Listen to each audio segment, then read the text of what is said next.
We are back. The Cleveland Cavaliers 2025-2026 season is upon us. Today I'm just going to go over some of my thoughts before the season kicks off tonight against the New York Knicks. There's a lot of moving pieces with this Cleveland Cavaliers roster. A lot is the same, a lot is different. I think, and that's probably the biggest focal point I'm going to hit on as far as comparison to last year. Obviously, Kenny Atkinson was the new face in town last year. The roster was more of the same. You have the in-season addition of DeAndre Hunter, which is probably the biggest change that we saw all year long. This year, it's a little bit differently. You moved on from pieces that were key contributors last year, Ty Jerome. You resign some individuals like a Sam Merrill, give him an extension. You bring on some individuals that are maybe in a lull in their career, or they're trying to hope for their career to be revived and they fit well into our system, like Alonzo Ball and a Larry Nance. And then you have that aspect of the younger element of the team, the Jalen Tysons of the world, the Craig Porter Jr.'s of the world, a new draft selection in Tyrese Proctor, Naquan Tomlin also being on the roster. And then it comes to the stable, the what we know as Cleveland Cavalier fans in this modern day, in the 2025 modern day. Obviously, your core four, Evan Mobley coming off a Defensive Player of the Year performance. He's going to have a patch on his jersey this year to signify that he is that award winner. I think that's so cool from the NBA. One of the better changes and moves that the NBA has made in a while, in my opinion. I think they need to keep innovating in that vein, in that nature, moving forward. I think that's smart and genius, really cool. I wonder if you'll be able to even get the jersey like that from the team store, something to look into for sure. Evan Mobley, Darius Garland starting the year on the shelf. No reason to rush him back. No need to do so. He was out last year because of that foot, toe, lower body injury. That's something that's persisted. It got worse throughout the playoffs. They gave him all offseason to rest. There's no reason to rush him back. It's a long season. It's 82 games. We understand how important health is for this roster when it comes to the playoff time. And I think a lot of people are going to say this year is all playoffs or bust. I'm in that category as well. I was in that category last year, believe it or not, and they go on to have a historic regular season. I don't think that many people were there last year, even though that's squarely right where I was, is what is this team going to do in the playoffs? I still didn't really believe in them to have the ability to win big games. I still think that's something that is going to haunt this team this year, especially when it gets closer to the postseason. But health is a major thing throughout this regular season, and that's a two-sided issue to me. So you don't want to rush people back. DeAndre Hunter is questionable for tonight with a knee injury. I don't know why you would even play him if he's not 100+%. There's no reason to do so. The Knicks are already resting guys. You'll see a lot of teams this year more than ever, which is a growing problem in the NBA, but the NBA has let it grow and swell and turn into this issue, but you're not going to see a lot of superstars play in the regular season because that's just how much it really doesn't matter. The NBA regular season with the expanded playoffs, with the play-in, with 20 teams basically making the postseason, the regular season has just lost a lot of its grit, a lot of its grind. I don't think so for the Cavaliers' perspective. I think this is where Atkinson needs to take a long look in the mirror. A lot of these players on this roster need to take a long look in the mirror and say, what can we figure out in this early session of the season before New Year's Day, before Christmas Day? Let's just say that Christmas Day, you're on national TV. The Cavs have a Christmas Day game for the first time in a long while. Let's just say everything before then and, pretty much everything before the All-Star break is preliminary. It's a ramp-up session. It's a coaching session. It's learning. It's opportunities. It's getting film on tape. Why not take this opportunity early in the season with the unfortunate hand you've been dealt with injuries to find out who you really are? Give Craig Porter Jr. some run. Give Jalen Tyson big minutes in interesting positions in the game, in clutch and crunch time positions in the game. Give Tyrese Proctor some minutes. Don't overdo it with these guys that we know are here for one reason and one reason alone, and that is to be a prevalent individual, hopefully in the playoffs. You didn't bring Lonzo Ball in for a game in October and November. They already said he's not playing back-to-backs. They already said his minutes are going to be monitored.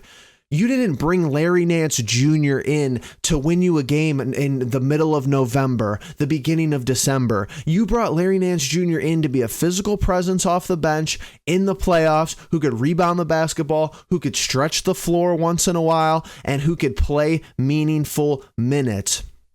Jared Allen, Evan Mobley, Donovan Mitchell, Max Strus being on the shelf early. You didn't bring in, you don't have Tyson and Proctor and Maryland, all these guys on your roster to not use them. And trust me, this is something that my tune has changed on this from a year ago, because this was my problem with Atkinson at the end of last year, is that he played too many people. He gave too many guys run. You're not going to have a 10, 11, 12-man rotation in the playoffs against a serious playoff contending team. It's just not realistic. It's just not how modern basketball is. You're asking for 80% of your production from 20% of your top guys, and everything else that you get on that is a bonus. And if you get that at a high level, you win NBA championships. You hoist the finals trophy. You get ring celebration nights like we saw yesterday with OKC playing Houston. You get all of those things.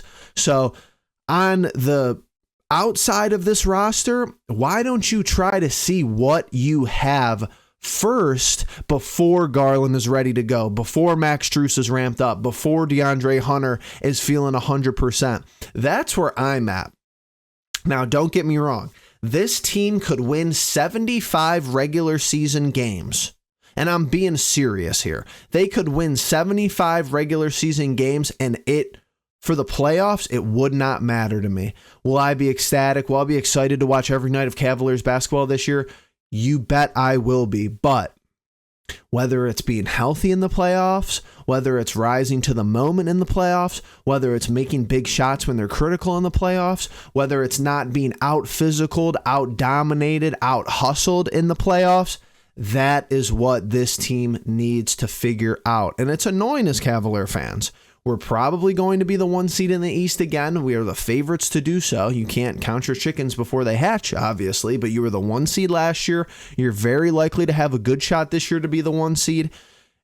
And it really doesn't matter, because the playoff folder allegations are still going to be there. Can you beat a team that's on a similar skill level than you, but they play a little bit harder basketball than you? They're a little bit better in the clutch. They're a little bit more physical and aggressive. That's the question that is on all of the Cavaliers fans' minds. For the broader NBA, I think that's how everybody views us, and I hope that's something that the players, the coaching staff, the training staff talks about day in and day out. There's a lot of things going on here. I'm excited for the Cavaliers season. I'm excited to see how they utilize individuals like Lonzo Ball, like Larry Nance Jr. Those guys came here. Well, Lonzo came here off a trade, but Larry Nance Jr. decided to sign here on a minimum to come and compete and be in one of the best rosters in the NBA and to compete for an NBA championship. You're in that era. You're in that moment of attracting people when we're all the way into the second apron and we can't do a lot. We don't have a lot of financial flexibility in the offseason. You've attracted people, Thomas Bryant, Larry Nance, to come into the organization and say, hey, we think this is an opportunity to win an NBA Finals.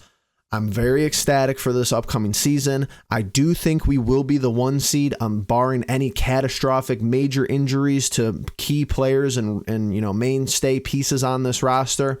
I have to wait and see how I feel like they look during the regular season, and if anything has changed tangibly for me to be able to make a prediction on will they lose in the first round of the playoffs or will they go all the way to the NBA Finals and make a run there.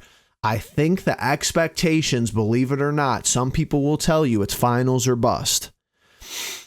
For me being one of the more critical individuals talking about the Cavs, I don't even have them there. Could you get to an Eastern Conference Finals and be competitive?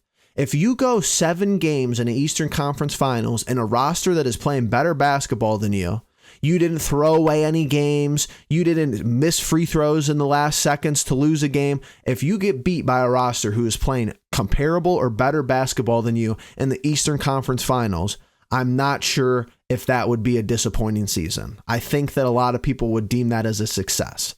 Obviously, you want to go all the way. You want to be the NBA Finals favorites from wire to wire, from opening night till close, even though we're not that right now. You still have a little bit of an underdog mentality. OKC still heavily favored, to go back to back. I think Denver has a really good roster out west, and a couple of sleeper teams in the East as well that could be contending with us for that first overall spot. I really appreciate you guys tuning in, and we'll see you guys in the next one. Peace.